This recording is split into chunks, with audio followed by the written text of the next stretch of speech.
કુલ budget 53.5 lakh crore, જેમાં ઇન્ફ્રાસ્ટ્રક્ચરમાં 12.2 લાખ કરોડ. આ આંકડો 2014 ની કમ્પેરમાં 6 ગણો વધારે છે. રોજગારીમાં 30 લાખથી વધારે નવી નોકરીઓ છે એ આપવામાં આવશે. 3 કર્તવ્યની પણ વાત આ બજેટમાં કરવામાં આવી છે. આર્થિક વૃદ્ધિ, લોક આકાંક્ષાઓની પૂર્તિ અને સંસાધનોની સમાન વહેંચણી. આ બજેટમાં યુવાનો અને વિદ્યાર્થીઓ માટે શું આપવામાં આવ્યું છે તેની વાતચીત કરીએ તો યુનિવર્સિટી, ટાઉનશીપ, ઇન્ડસ્ટ્રીયલ કોરિડોર પાસે 5 નવી ટાઉનશીપ બનશે અને દરેક જિલ્લાઓમાં દીકરીઓ માટે કન્યા છાત્રાલયો બનાવવામાં આવશે. 730 થી વધુ છે એ હોસ્ટેલો પણ બનાવવામાં આવશે. ભારત સરકારનું વિઝન દીકરીઓમાં શિક્ષણ નું સ્તર વધે, દીકરીઓને શિક્ષણમાં જે પણ તકલીફ પડતી હોય તે માટે હોસ્ટેલની સુવિધા, કન્યા છાત્રાલયની પણ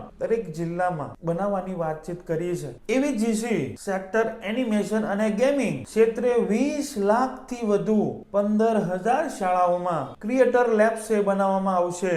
health care skilling 1 lakh allied health professional, 1.5 lakh કેરની વર્ષ તૈયાર કરવામાં આવશે.